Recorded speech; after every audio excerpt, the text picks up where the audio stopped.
Hello, namaskar, and a very good evening to all the viewers watching our session out there. This is Simran Singh, and you are watching this particular session on PMeVIDYA channel number 6, 9, and 12. You can also connect with us through different mediums. You all know, and one of them is our YouTube channel.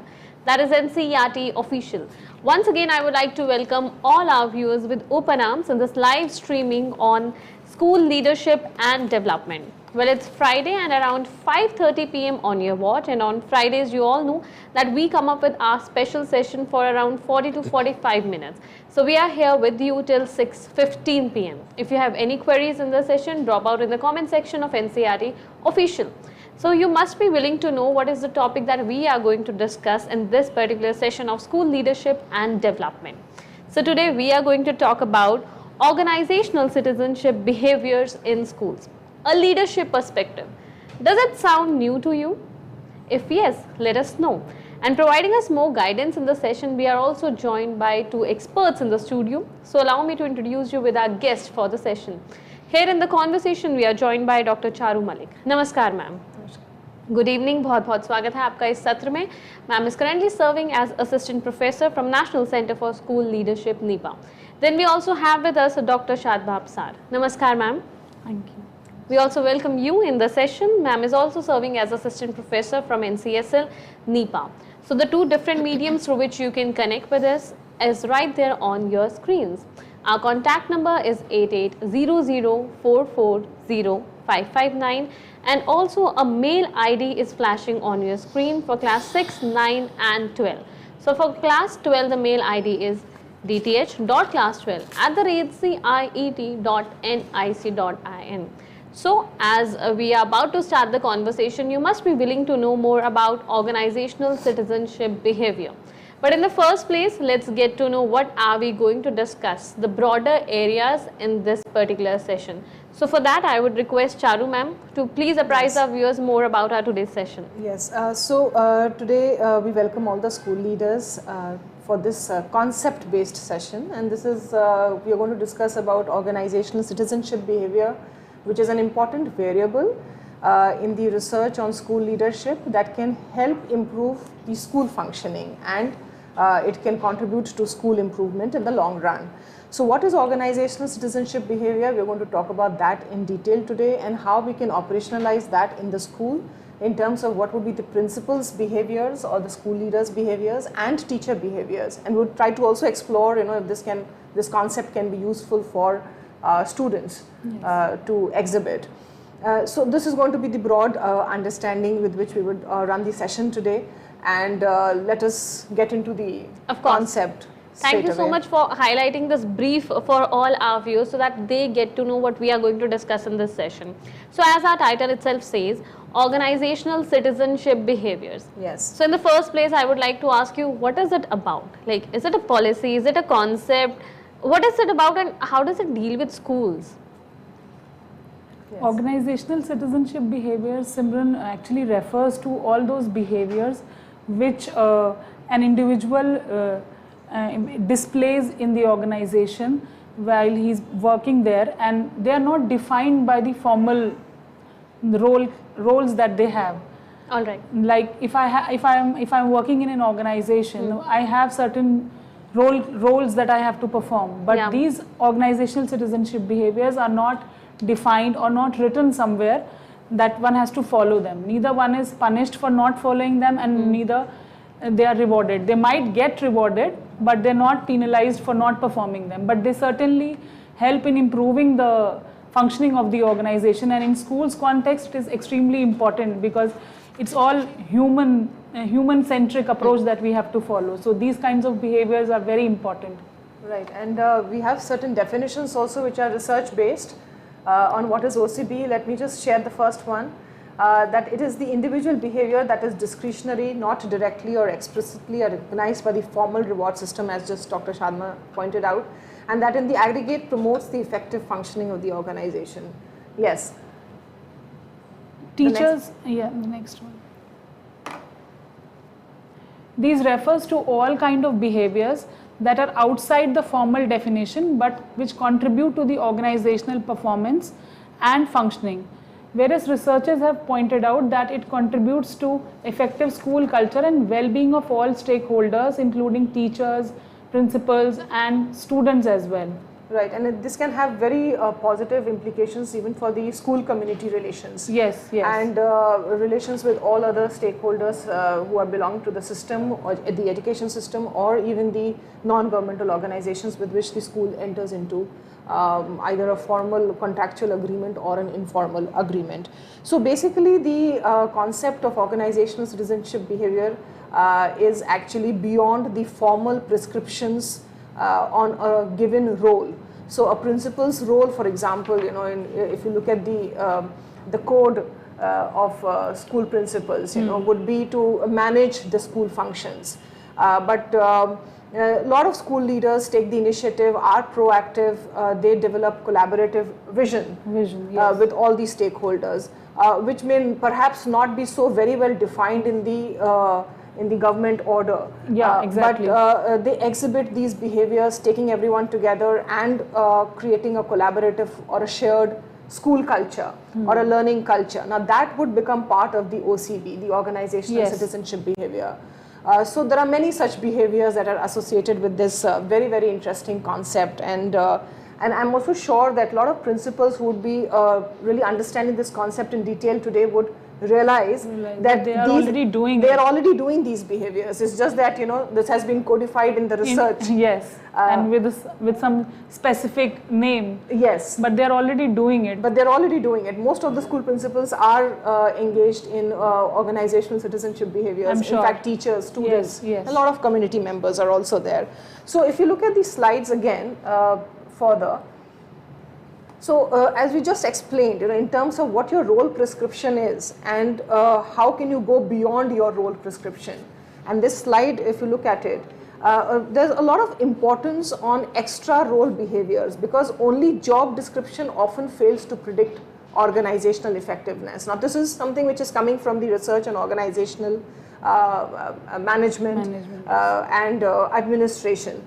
Here, your role behaviors are codified, they are rule bound, but are you a leader who also exhibits extra role behaviors, not just those that are prescribed in the role? And there are many in-role activities that everybody is doing, but what are those extra role behaviors that we can think about? So they are actually emerging from the formal job structure, formal job specification, but they extend to such behaviors which are more spontaneous in nature. So for instance, the gesture of support, helping a colleague, I helping Dr. Shadma in problem solving, for instance, or a principal helping a teacher. Through mentoring or coaching. Or even a very small sort of a help in terms of just talking to the teacher. Like a new colleague joins and the other teachers are helping her to acclimatize and to do her roles and everything very nicely. So that is also Right. OCB. That is also OCB. So a gesture of support, which can be a very small gesture of support, just smiling and welcoming the teachers into the school or the students into the school. This is nowhere codified. And there are so many other behaviors that we're going to learn about today. The second one is readiness to contribute even after working hours. Many educational functionaries who They actually do this, they engage in this, but they don't know that they are displaying OCBs. Yes, they don't know that they're displaying OCB, absolutely. So many employees are contributing even after working hours, not codified, but doing that out of willingness, out of volition, out of choice, Out of passion.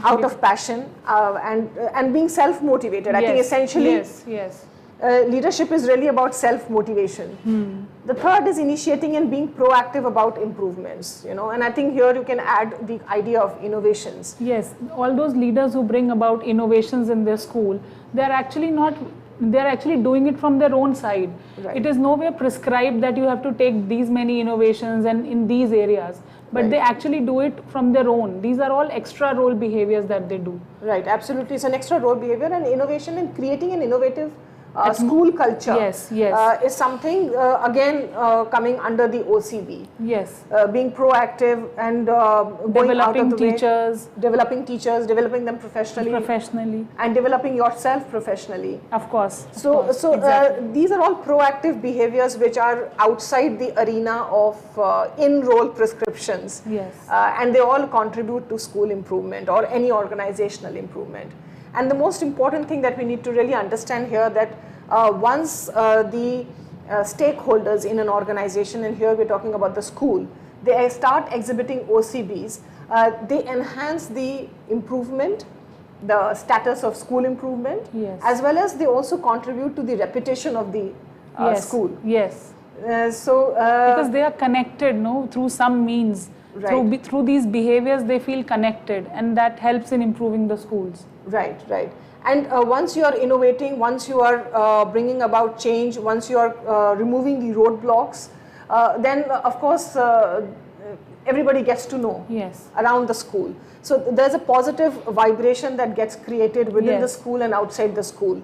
Everyone comes to know of it, and then the reputation of the school also improves and enhances. So OCBs actually improve the system. As well as they improve the reputation of the organization. Yes.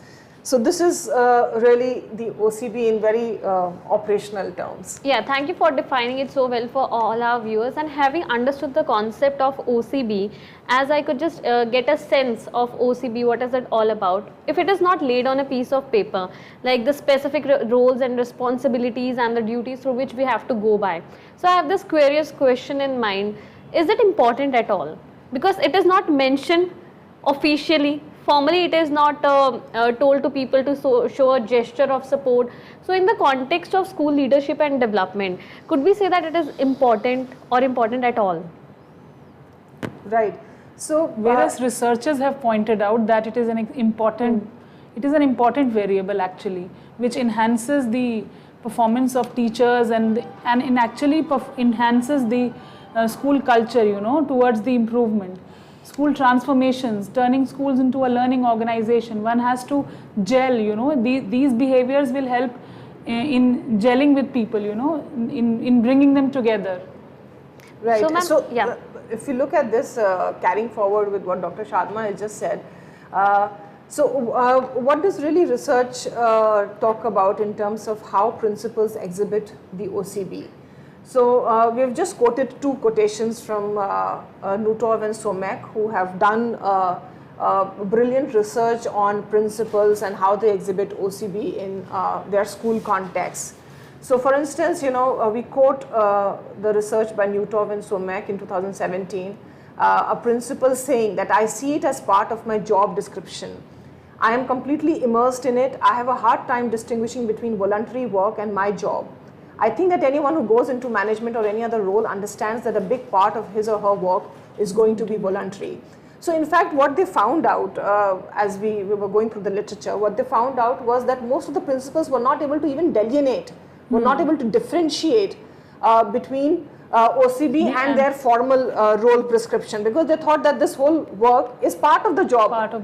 Job role. And they can't do those formal rules without exhibiting these OCBs. That's a very important point. I mean, you can't really do your own formal job prescriptions unless they are anchored and smothered by these OCBs, organizational citizenship behaviors.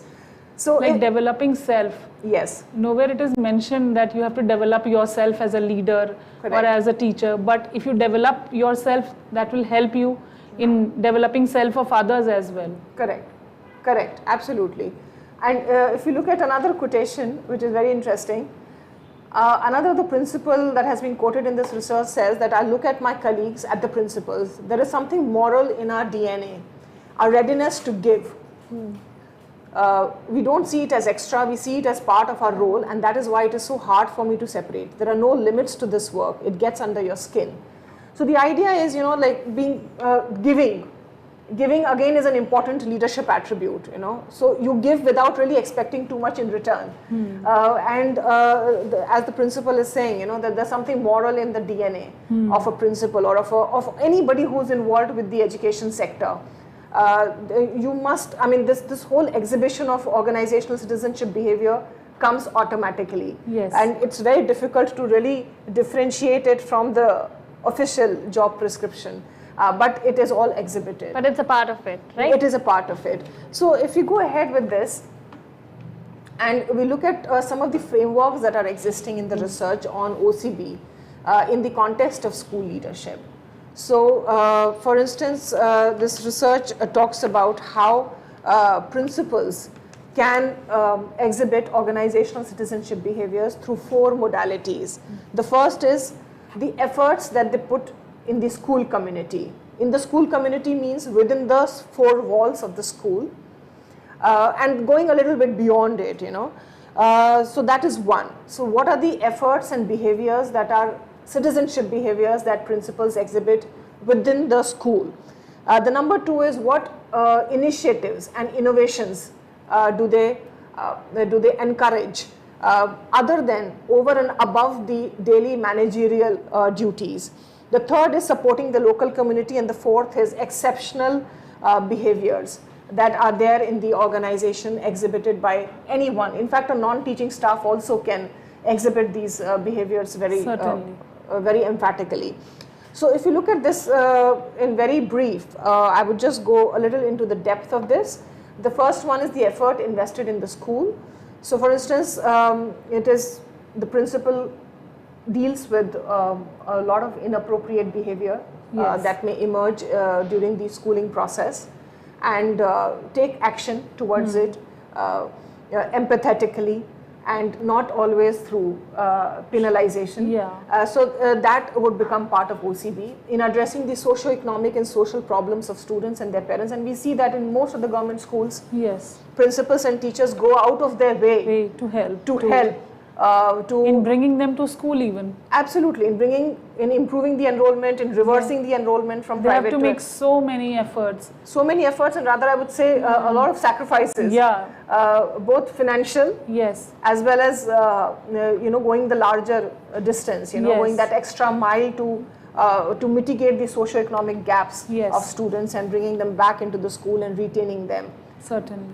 And in students, you know, so for instance, there are many principals who are who invest a lot in the soft variables, soft attributes, you know, like encouraging children to become a better self, to improve their self-confidence, to talk to them informally through conversations, through informal conversations with students and teachers, motivating them in smaller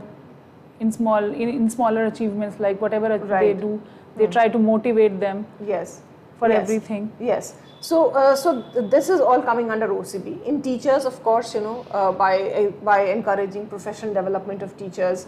And if teachers are not feeling well, or if they are facing certain issues at the family front, there are many principals. They try to empathize with them. Absolutely, there are many principals who would empathize. Go out of the way to help them within the framework of rules and regulations, of course. Right. And so all this again comes under OCB. And then of course improving the culture of the school, improving the quality of work environment. And OCB again has a very positive effect on some of the teacher variables. Such as motivation, job satisfaction, teacher efficacy, and definitely on their teaching, I mean classroom transaction as well. I would say pedagogical part as well. Right. So the softer attributes of teachers' work environment as well as their pedagogical practices. You know? So these behaviors will have a far-reaching impact on the teacher variables, you know, so that they become more confident, more motivated, they want to give more into the school. So, so all in all, this will again categorize under OCB. I would say these are bi-directional actually. If you give them, you'll receive them, and if everybody is displaying it with each other, in that way, work environment will definitely turn out to be best, you know. Correct. The second set of OCB is of course the initiatives, you know, the pedagogical initiatives that the school leader is taking over and above what is happening in the school. For instance, a small example like remedial classroom, designing classroom processes. So remedial is again not, in many of the education systems, it is not very prescribed, but there are principals and teachers who invest a lot of time and effort in remedial, in bridge courses, initiatives for advancing the school in various different facets. Fundraising, again, it's more in the private sector, but fundraising also happens a lot in the government schools. Like in CSR these days. Yes, through CSR as well as through community mobilization. Yes. So you would see many schools have actually improved their infrastructure, their other parameters through fundraising by the community. Yes. I would like to include here that during the pandemic, the school leader had to display a lot of initiatives and innovations. Most of the steps that they had taken were OCBs actually. Correct. Because they were not prescribed anywhere, and this was unprecedented. Absolutely. So they had to display OCBs there. Right. And teachers as well. Yes. Then the third set is about supporting the local community, the students' families. There are many principals and teachers who would go out of their way to support the students' families, or to support students, financially and in other aspects, so that they retain in the school. Through alumni, many secondary schools and senior secondary schools have a very strong network of alumni in terms of both teacher and alumni as well as the student alumni. So they can really take care and again take help of the alumni to improve the school processes. Yes. This is nowhere really prescribed. No, not. And as you said very clearly, that this is bidirectional. So both the parties are mutually benefiting from these behaviors. Right. And then, of course, the fourth category is exceptional behaviors, where many principals and teachers have demonstrated a deep care, a deep devotion to students, teachers, and the entire community, and literally transformed the school. Yes. For the better, and where the learning outcomes are very high for students, even in remote rural areas. Yes. So these are exceptional behaviors, nowhere prescribed, but highly encouraged, so that this can improve the efficacy and the motivational level of all the stakeholders and the school improvement. So as we understood that the topic is very important, especially from the perspective of school leadership and development, and rightly you have mentioned about teachers and the school heads being a part of this and exhibiting OCBs.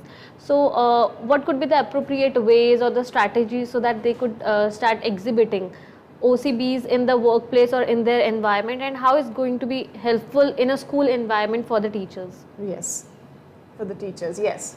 So coming to the teachers, Simran, we have taken this model from a research actually, and she says that organizational citizenship behavior can be reflected in these 5 ways. Actually, these are the ways through which teachers reflect the citizenship behaviors: by helping colleagues, by showing courtesy, sportsmanship, conscientiousness, and group activity participation. So coming to each one of them, so first we'll talk about how to enhance, like we discussed a few minutes back, that there are some determinants, which help us in enhancing the OCBs in the organization, like individual level determinants and the organizational level determinants. These are job satisfaction, commitment, job efficacy, and motivation. And individual determinants are also enhanced when they are supported by the school head. Like if a principal is motivating, so the teacher gets motivated to display the organizational citizenship behaviors frequently. They must be displaying it at regular intervals, but if they are motivated and they are appreciated for those behaviors, they will try and reflect those behaviors very frequently. The frequency increases, and more the frequency is of these behaviors, the better is the school actually. Right. So coming to helping colleagues, some of the examples that can be seen here are helping colleagues in completing their tasks, helping co-workers in personal or non-work related matters at times when they are stuck with something, helping other teachers to solve work related problems, like if some new colleague has joined, the senior teachers or the senior colleagues can help them in in telling them all the work related procedures and everything, so that they do not make mistakes. You know, the organizational efficacy is improved, assisting new colleagues to adjust to the work environment, helping new teachers to adapt even though it is not required for the person to do so. Yes, so in helping colleagues only, if you could just kind of ponder a few more thoughts here. In terms of how teachers can really go out of their way to help other teachers. That becomes the real mainstay in this dimension, which we get out of research. So here, of course, you are helping the other colleague in completing the task, and of course, you are helping the new colleagues. But then the most important part is that that idea of support and the idea of care is sustained over a period of time. Yes. That becomes very important, because in leadership framework, when we are talking about change, the process of change and the idea of change, it has to be sustainable. Yes. So if the organizational citizenship behaviors are being exhibited by the principal or by the teachers amongst one another, they have to be sustained. Sustained, yes. And sustained over a period of time. So I think that becomes an important aspect and an important lesson that we all learn as principals and teachers, that we need to continue with this whole process of helping the colleagues in all types of tasks. Situations, and in different types of situations. And I think the last dimension says helping new teachers to adapt even though it is not required for me. Yes, yes, of course. Because it's not written anywhere, no, that the colleagues have to help, that it is not part of the job. You know, as an individual, it is not part of my job to help another teacher who has joined fresh. Yes. So, but if I'm displaying those behaviors, all those are OCBs. Yes, and of course, and then the new colleague would also feel motivated to exhibit it. And will take less time to acclimatize to the organizational environment. Right, right. So I think that becomes an important component of OCB, you know, helping colleagues going out of their way, showing support, and creating this whole culture of care. Yes. Right. Next one. Conscientiousness, all these behaviors which are like engaging in self-study to increase quality of the profession, quality of teaching, taking extra responsibilities, performing tasks that are expected of the person, taking jobs seriously and rarely making mistakes, arriving early and starting to work immediately, reading and following all the rules and regulations, and try to, within the framework of rules and regulations without violating them, fulfilling the responsibilities that have been given, whether they are given orally or in the written form, obeying rules and regulations of the organization. These are all behaviors which form part of conscientiousness behavior that are displayed by the teachers. So I think the focus here is more on the self. Yes. You know, like how do I perform better for the organization's efficacy. Yes. So I, for instance, I as a teacher or I as a principal, I must involve and engage more in self development, you know, in self-study, for instance, or bettering my learning teaching processes with students. Yes. Taking on extra responsibilities, you know. Yes. And performing tasks that are expected of me, for instance, you know. Yes. And having that whole discipline in terms of how I would behave, or how I would act in the school. So really keeping a check on even what I am, the way I am working, or the way my style of transaction is. Exactly. Or how I connect with the other colleagues. Yes. So it is not just really about the other, but it is also about the self. Yes, it is about the self as well. Yes. And you have to develop, oneself has to develop first, you know. Correct. Courtesy is all about maintaining harmonious relationship and mitigating conflicts in the organization. Like keeping a check on one's behavior, that one has to, you know, you don't have to create problems for other teachers, doing things that can hurt others, you know, all these kind of behaviors, maintain harmonious relationship. These are all interpersonal behaviors that can help in organizational efficacy, basically. Right. using school's resources for school related work only, Yes, and, yes, and yes. not really using them for Personal use, yeah. for personal use, or avoid creating problems for other teachers and avoid Yes. taking actions that hurt others. Yes. So I think, but what our principals and teachers must also be feeling at this stage, that this is expecting a lot of altruism from Yes. from the self or from each stakeholder. But it is, yes, of course, one has to exhibit these behaviors in order to improve the school's functioning and the school's culture and the school's vibrations, for instance. Yes. But it does not really mean that you have to go against the professional needs of yourself. Of course. So it's not, this does not mean to say that one needs to compromise. No, you don't have to compromise. Yes, so this is something that is out of choice, Yes. out of willingness, But willingness. what leadership literature really says is that once your self is developed, these behaviors you would automatically exhibit. Yes. Yes. Without feeling that that you're compromising or you are avoiding the disagreements. Yes. So, for instance, in this leadership literature, we always talk about the difference between disagreement and conflict. So one can always disagree. Yes.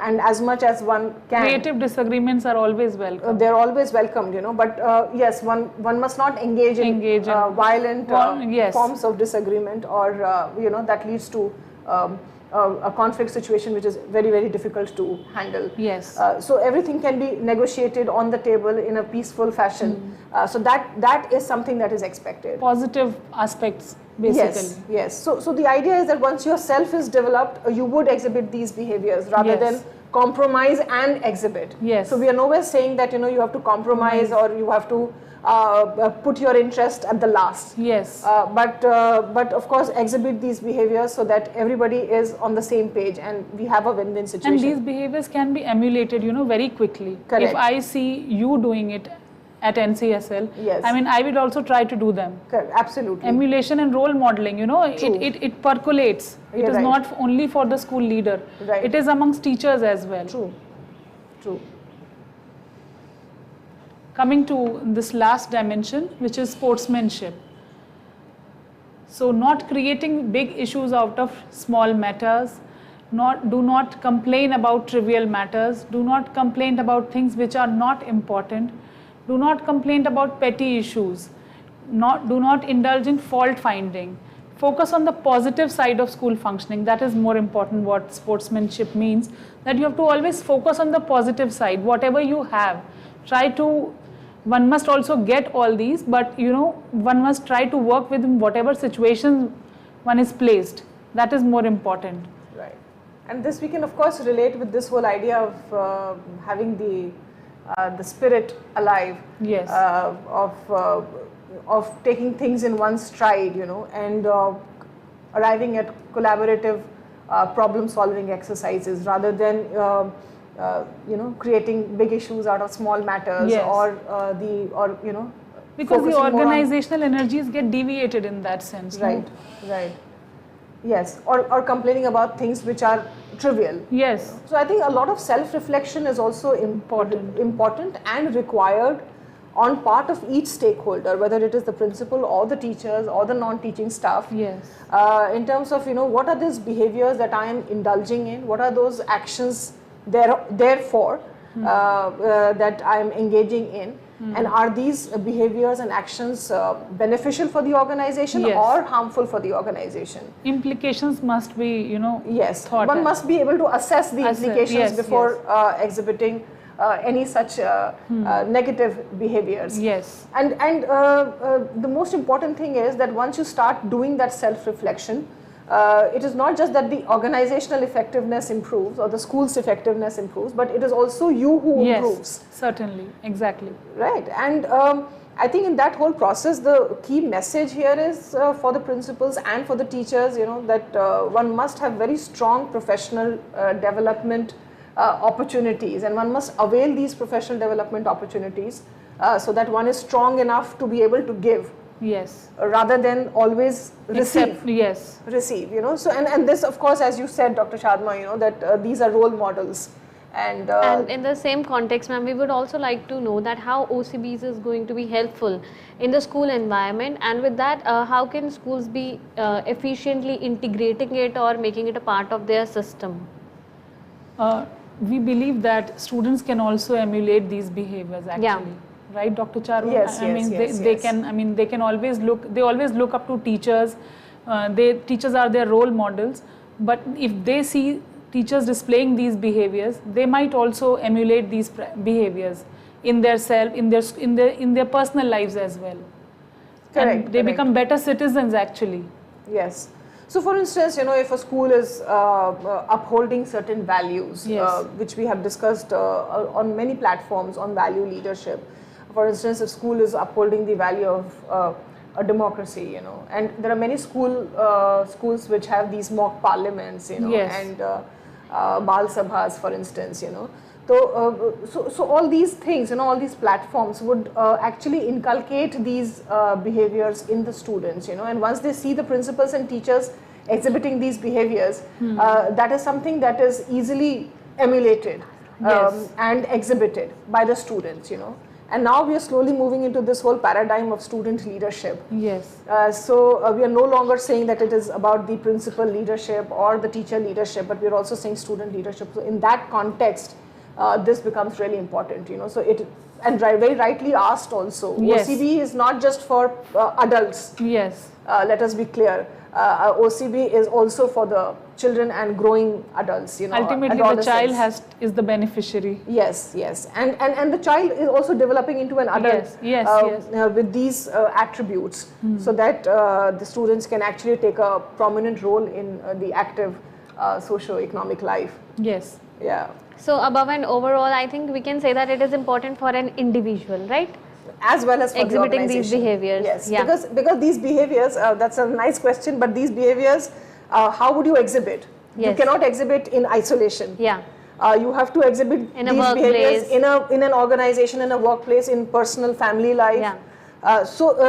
Always, that would be a relationship between the self and the other. Yes. So that would always be there. Yes, definitely. So with that, I think we have covered all the important areas Right. related to this particular topic. Right. Yeah, thank you so much to both our experts for being a part of this conversation. Thank you so much, Dr. Charu Malik, for guiding our path through in the conversation, and thank you, Dr. Shatna Apsar, for guiding all our viewers. Thank you so much. Thank you, Simran. Thank you to all the viewers who have connected with NCRT for this particular session where we discussed about this research-based concept that talks about organizational citizenship behaviors. I hope that the session has turned out productive for all our viewers. Still, if you have any queries in mind, any messages you would like to share with us, then here is our mail ID again flashing on your screens, dth.class12@ciet.nic.in. Now it's time for me to wrap up this particular session, but we have a lot of sessions for all our viewers. You can also watch our repeat telecast. So keep watching PM eVidya channels and stay connected to NCRT Official. Namaskar.